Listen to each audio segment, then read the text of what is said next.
London, winter of 1815. The city breathed frost.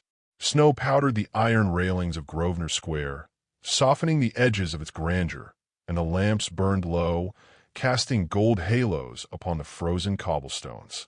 Within the mirrored halls of Lady Pembroke's annual winter ball, warmth and glitter conspired to conceal the chill.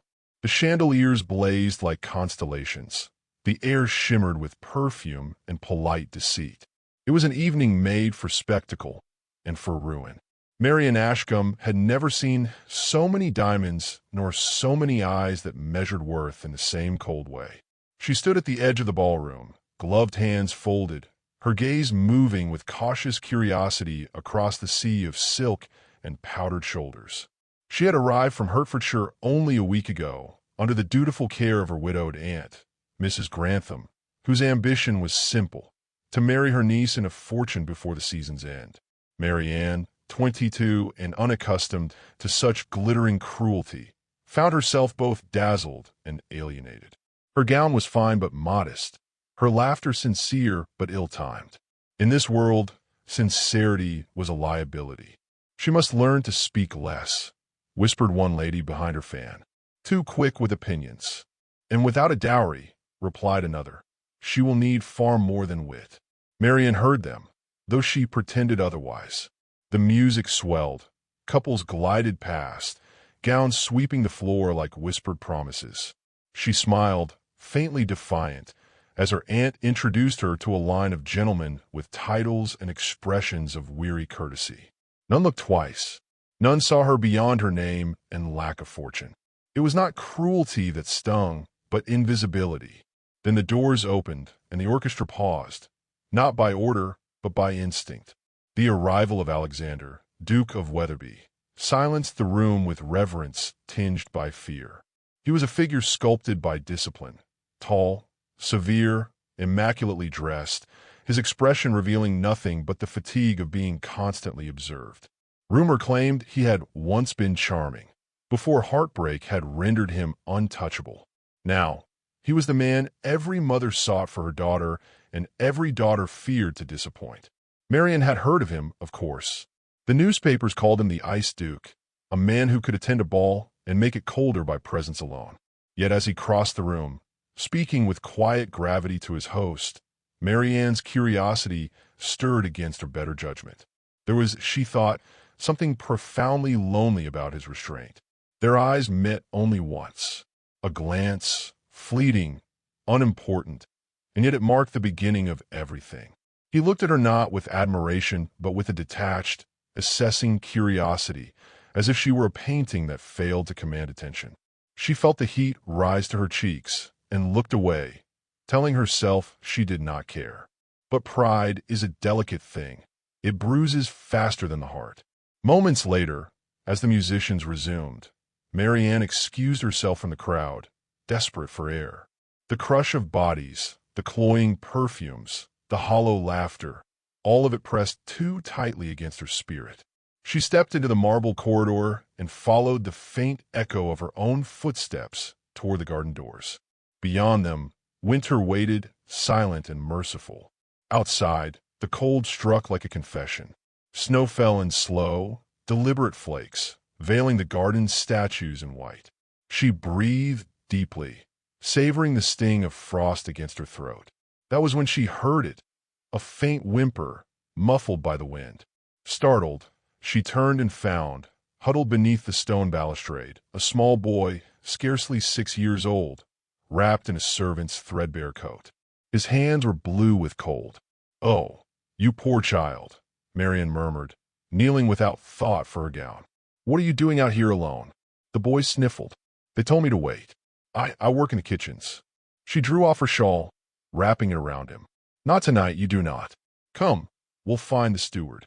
Taking his trembling hand, she led him back toward the lighted doors, unaware that behind those doors, society's judgment sharpened its knives. When she re-entered the ballroom, cheeks flushed from the cold and hem of her gown damp with melting snow, conversation faltered. Heads turned, laughter stilled. The orchestra continued mechanically, but the rhythm had changed. Whispers bloomed faster than the falling snow. Mrs. Grantham paled. "Marianne, what in heaven's name?" "The child was freezing," Marianne said simply. "He needed warmth." Her words fell like stones into a glass pond. Compassion, in that room, was a novelty so strange it bordered on scandal. And then came the voice that stilled even the whispers. "Miss Ashcombe." Alexander stood only a few paces away, his dark eyes fixed upon her. His tone was even, but the weight of his regard pressed like frost upon her heart.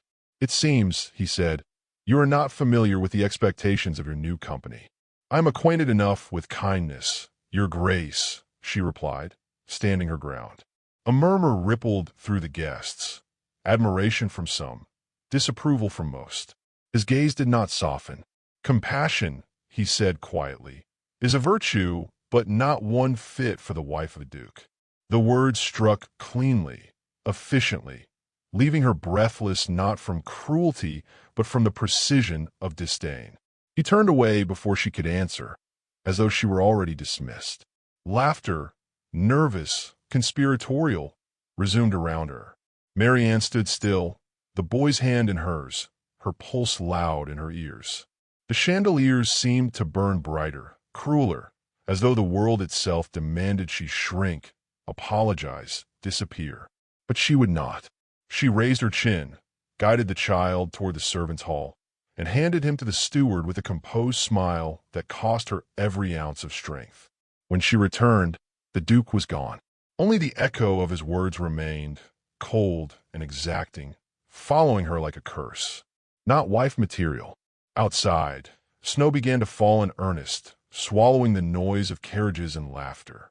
Inside, Marianne Ashcombe stood among the glittering crowd, heart trembling, dignity intact, unaware that in the quiet cruelty of that moment, her destiny had already begun to change point 3 weeks past, and London remained gripped by frost. Snow piled along carriage roads like pale velvet, muffling hooves and gossip alike, though neither ever truly stopped. In the drawing rooms of Mayfair, Marianne Ashcombe's name was spoken with a mixture of amusement and disdain. The tale of the country girl and the servant boy had become the latest amusement of the idle rich. She had committed no sin, yet in the delicate economy of reputation, compassion was costly. She learned quickly that apologies were useless. The more one explained, the lower one fell. So she kept her head high and her silence sharper still. At first, the humiliation burned. Then, as the days passed, it hardened into resolve. Marianne began to occupy herself with charitable committees, organizations her aunt endorsed merely for social credit, but that Marianne served with sincerity. She arranged clothing drives, visited workhouses, and spent her mornings writing letters for impoverished veterans of the late war. Each act drew quiet notice from those who valued kindness over pedigree, though they were few. Most whispered that she did these things to distract herself from rejection. Yet Marianne found a strange calm in the work. It gave her purpose beyond the ballroom. Fate, however, is rarely content with quiet redemption. The Duke of Wetherby seemed to appear everywhere she went, as though London itself conspired to keep them within sight of each other. At first, their meetings were distant, across a crowded opera box, at the far end of a dinner table, or passing briefly in Hyde Park as carriages wheeled through the snow. He never approached, yet his eyes followed her, thoughtful and unreadable. Marianne told herself she imagined it, that he had already forgotten her entirely. But sometimes when she caught his gaze, she saw hesitation there, a man unsettled by his own certainty. It was during one such encounter, at Lady Penrose's charitable ball for the city's orphanage, that their paths truly collided again. The evening glittered with the pretense of benevolence. Silk gowns, champagne toasts, and promises of generosity uttered between dances. Marianne had been invited to assist with the arrangements, for Lady Penrose, one of the few sympathetic women of the ton, admired her sincerity. When the guests arrived, Marianne moved easily among them, ensuring the charity's display was prepared, a modest tableau of the children who would benefit from their donations. It was sentimental theater, but she bore it with patience. Alexander, Duke of Wetherby, entered later than most. His presence caused the usual hush, that instinctive bowing of atmosphere that surrounded him. His manner was precise, his speech courteous, his smile faint and impersonal. He approached Lady Penrose, exchanged a few measured pleasantries, then offered the donation expected of a man of his rank. Marianne, busy arranging garlands near the musicians, heard his voice and froze. Something in its timbre, controlled yet heavy with something unspoken, tightened the air around her. She did not turn, but her pulse quickened all the same. When the first snow began to fall outside, the event grew unexpectedly intimate. The storm worsened, trapping the guests within the estate for the night. Laughter turned to mild concern, and the servants hurried to draw curtains against the cold. In that confined glitter, the air seemed charged. Marianne excused herself from a group of ladies and found herself drawn to the grand conservatory, where the charity's young wards waited nervously for their brief presentation before the donors. She knelt among them, soothing their fears with gentle humor, wrapping a girl's hands in her own to warm them. The scent of roses, faint beneath the frost, filled the air. Unseen by her, Alexander stood in the doorway, watching. The sight of her, unguarded, radiant in her simplicity, unraveled something he had long kept bound. He had told himself his earlier judgment was justified, that society required a certain restraint. Yet here, before him, was everything his restraint had cost him: warmth, compassion, life. Lady Penrose's voice called for silence. It was time for the children's presentation, and as they stepped timidly forward, Marianne guided them into the light. Their nervousness drew sympathetic smiles from some, ridicule from others. A young boy tripped, scattering the collection cards he carried. Marianne immediately bent to help him. Her movement, graceful and instinctive, caused a rustle of scandalized whispers among the nearest matrons. To stoop, to touch, to comfort, each was a breach of decorum. Does she never learn? Someone hissed. Alexander heard it. He saw how the crowd's expressions turned sharp, how reputation prepared to devour compassion once more. In that instant, something inside him rebelled. Without thought, he moved forward. The guests drew back as the Duke of Wetherby approached Marianne. She rose slowly, surprise flashing across her face. For a heartbeat, they stood close enough for her to feel the chill radiating from his coat, the heat from his gaze. "Miss Ashcombe," he said softly, his voice carrying just enough for others to hear. "You court scandal as if it were a suitor." Her eyes steadied on his. "And you guard propriety as if it were a heart." A faint murmur rippled through the guests. Alexander's composure faltered, not from anger, but from something deeper, more dangerous. He meant to reply with authority, to reassert the order he had once enforced between them. But she looked at him then with such fearless honesty that words deserted him. And then, with a courage born of exhaustion and pride, Marianne did the unthinkable. She leaned forward and kissed him, swiftly, softly upon the lips. The room gasped. The orchestra faltered mid-measure. It was not passion that drove her, but defiance. Not seduction, but truth. A declaration that she would no longer bow before judgment. Alexander did not move. The world around them blurred into silence. Her breath trembled between them. His eyes, wide with shock, darkened with something that resembled awakening. When she stepped back, every face in the ballroom was turned toward them. The silence fractured into whispers, laughter, disbelief. Marianne's pulse thundered in her ears. She curtsied once, precisely, and left the room. Behind her, Alexander remained still, the taste of her defiance lingering like winter wine. The world he had built upon dignity and distance trembled. By morning, London would know everything. The scandal sheets would pair their names, and the word engagement would hover on every tongue. But for now, as snow pressed against the ballroom's tall windows, Alexander knew only this. The woman he had dismissed as unworthy had just undone him completely. The scandal spread faster than the thawing of frost beneath sunlight. Within a day, pamphlets and drawing-room whispers had transformed one impulsive kiss into a saga of impropriety and seduction. The tongue devoured it with delight, how the Duke of Wetherby, that paragon of restraint, had been publicly kissed by a penniless girl. Some called it a trap, others a tragedy. Marianne bore the attention with quiet dignity, though beneath her composure lay a storm of humiliation and disbelief. She had not sought to ensnare him, yet now the entire city assumed she had. Her aunt wept with gratitude when the Duke's letter arrived, offering a formal engagement to preserve her niece's reputation. Marianne signed the acceptance with a steady hand, though her heart rebelled against the necessity. Alexander wrote that letter not from affection, but from duty. He told himself it was mercy to protect a woman he had unintentionally shamed. Still, as his pen moved across the parchment, the image of her face at that moment, the fierce clarity of her eyes, the trembling resolve in her posture, haunted him. His household was astonished when he announced the engagement. His steward nearly dropped the silver tray. Yet the Duke's word was unchallengeable. Within a week, Marianne Ashcombe became the most talked-about fiancée in London. The formalities proceeded swiftly, for scandal demanded haste. A private ceremony was arranged for Christmas week at Wetherby Manor in Yorkshire, his ancestral seat. Marianne, restless under the city's scrutiny, welcomed the distance. She and her aunt departed for the north by carriage, winding through landscapes blanketed in snow. As the city vanished behind them, Marianne's thoughts shifted from humiliation to curiosity.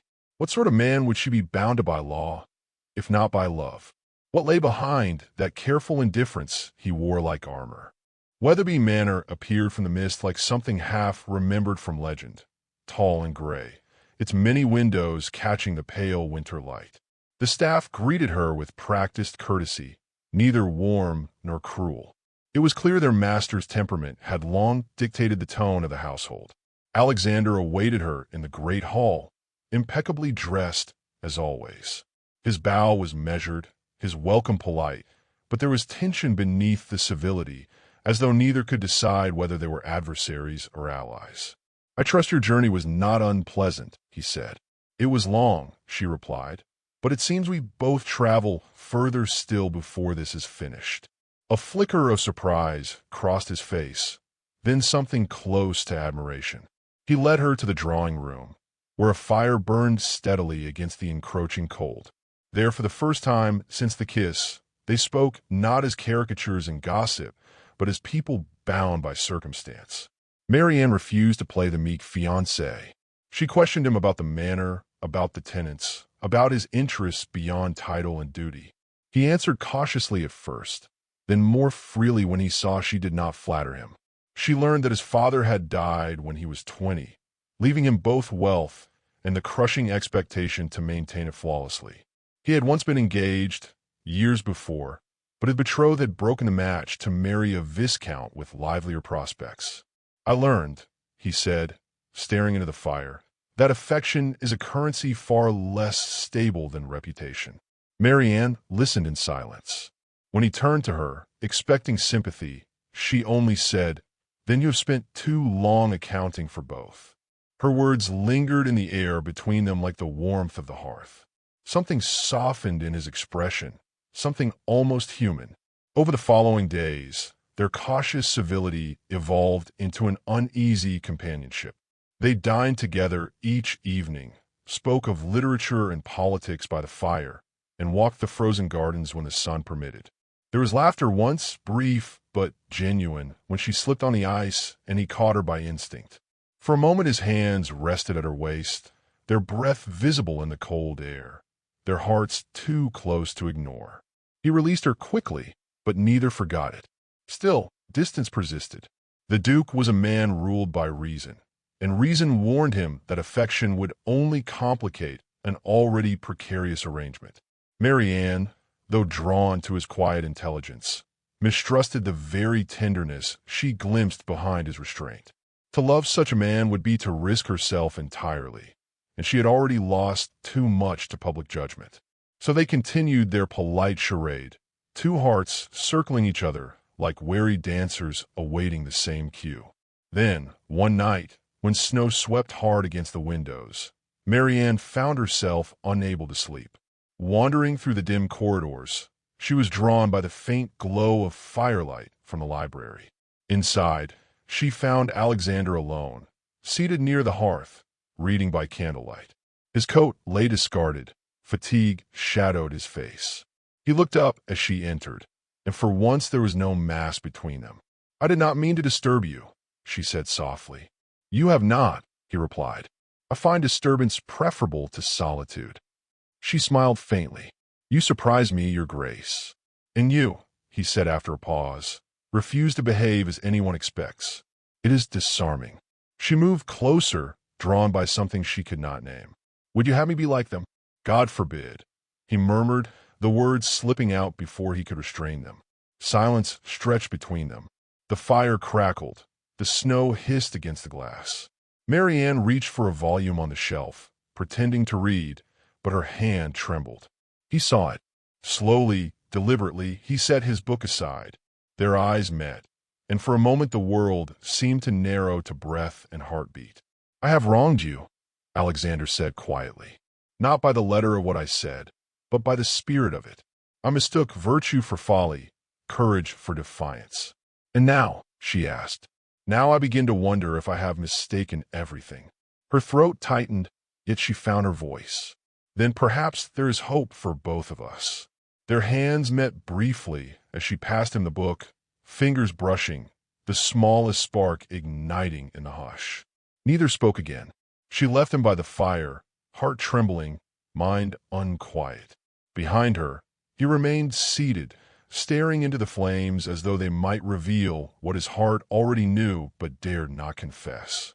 Outside, the storm deepened, sealing the manor in snow, as if the world itself demanded they face what neither could yet name. Christmas Eve dawned pale and hushed, the world buried beneath a fresh veil of snow.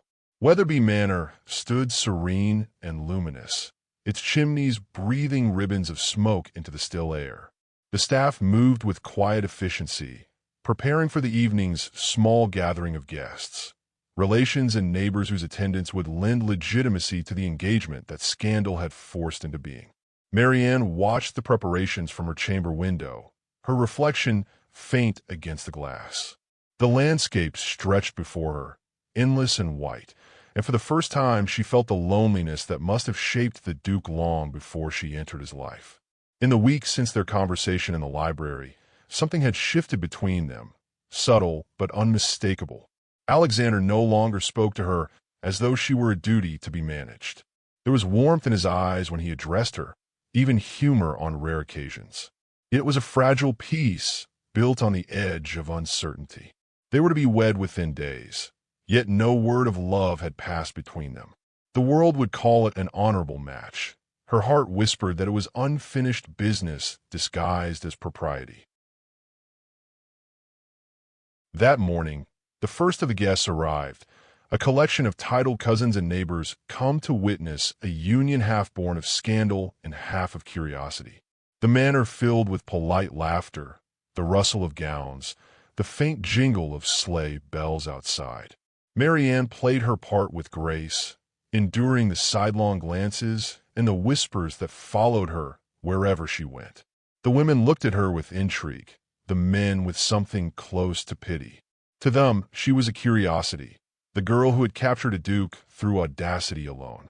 She smiled, offered tea, and kept her silence. Her dignity was the only weapon she possessed. Alexander moved among his guests with practiced ease, though his composure concealed a mind at war with itself. He had spent years guarding his heart behind the fortress of duty, convinced affection was weakness. Yet Marianne's presence had undone him without effort. She had forced him to see what his life had become: order without warmth, discipline without joy. He had thought himself content to live untouched, but now even solitude felt like punishment. Still, he hesitated, uncertain whether his desire for her was born of guilt or genuine feeling. To confess love was to surrender control, and that was something he had never learned to do. As twilight descended, snow began to fall once more, thick and unbroken. The guests gathered in the grand hall, where a towering evergreen tree stood adorned with ribbons and silver ornaments. Candles shimmered on every branch, their flames trembling with each passing draft. Music floated from the adjoining room, soft and melancholy. Marianne stood apart, her gown the color of winter roses, her hair unadorned save for a single pearl pin. She felt like a ghost wandering through someone else's celebration. When Alexander entered, conversation paused for the briefest moment. His presence carried its familiar gravity, but there was something new in his gaze, an uncertainty that softened his features. He crossed the room, stopping before her. The crowd watched expectant. "Miss Ashcombe," he said quietly, though his voice carried, "you look uncommonly thoughtful this evening." "Perhaps it is the weather, your grace," she replied. "Snow has a way of making one aware of silence." He smiled faintly. "Then allow me to remedy it." Before she could speak, he offered his hand.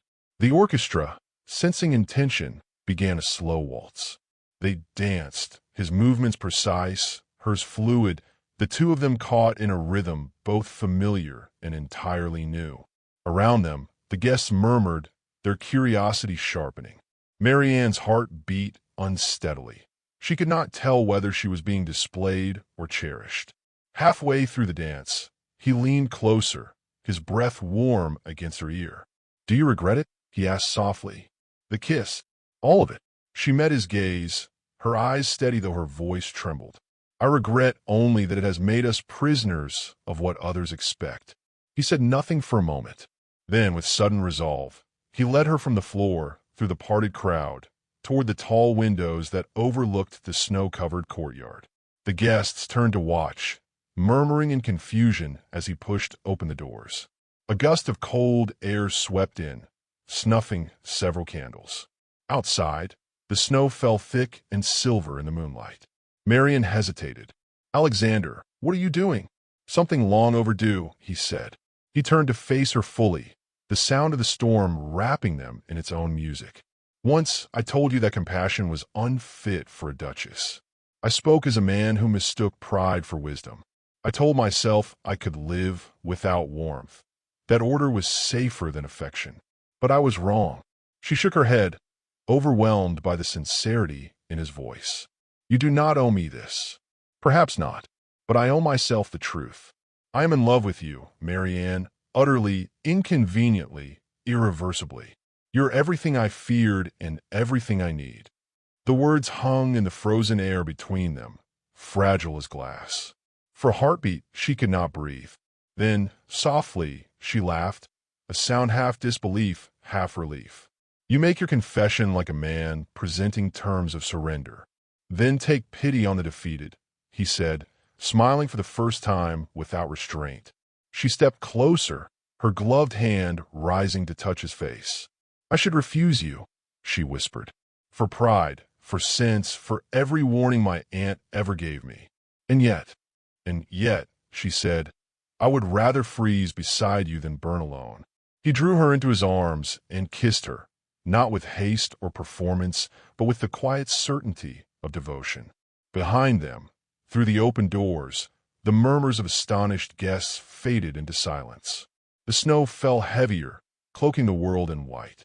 When at last they parted, Marianne rested her forehead against his chest, hearing the steady rhythm of a heart newly freed from its armor. Inside the hall, the orchestra resumed as if nothing had changed, but everything had. The Duke, who had once declared her unfit for marriage, now held her as though she were the only truth he had ever known.